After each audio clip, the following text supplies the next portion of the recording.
সুপ্রিয় দর্শক, আসসালামু আলাইকুম। Welcome back to my channel. আজকে আপনাদের মাঝে নিয়ে এসেছি পুঁটি মাছ চচ্চড়ি রেসিপি নিয়ে। ফার্স্টে আমি 3টা টমেটো আর 2টা আলু নিয়ে নিয়েছি। আলুটাকে চিকন করে কেটে নিয়েছি। এরপর যে আমি টমেটোটাকে চিকন করে কেটে নিব। দেখতে পাচ্ছেন আমি টমেটোগুলোকে এভাবে কেটে নিয়েছি। এরপর যে আমি একটা ফ্রাই প্যানে দিয়ে দিচ্ছি একটা পেঁয়াজ, দিয়ে দিচ্ছি 7 থেকে 8টা মরিচ।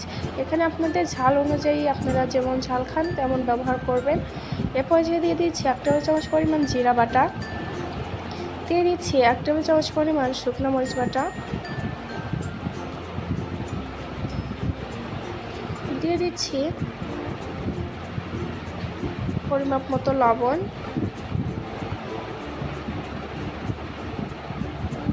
এরপর যে আমি দিয়ে দিব 1 টেবিল চামচ পরিমাণ হলুদের গুঁড়া, দিয়ে দিচ্ছি 1 টেবিল চামচ পরিমাণ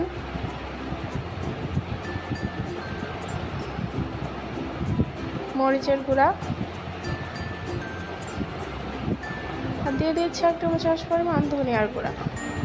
এ পর্যায়ে দিয়ে আমি দিয়ে দিচ্ছি আগে থেকে কেটে রাখা পুঁটি মাছ। এ পর্যায়ে দিয়ে দিব পরিমাপ মতো তেল।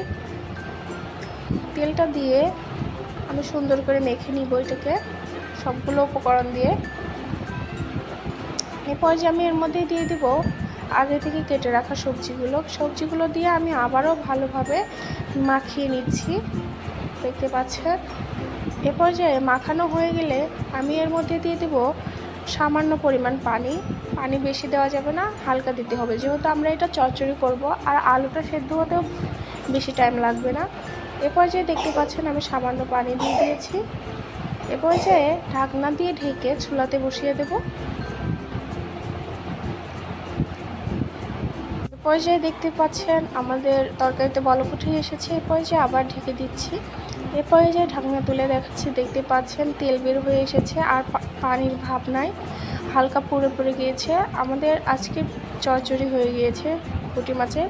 এরপর যে আমি এটাকে নামিয়ে একটা বাটিতে ঢেলে নিচ্ছি।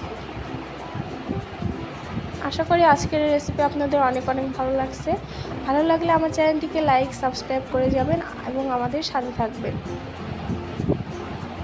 এরপর যে আমি এটাকে ঢেলে পরিবেশন করব। আজকের ভিডিও এ পর্যন্ত। আল্লাহ।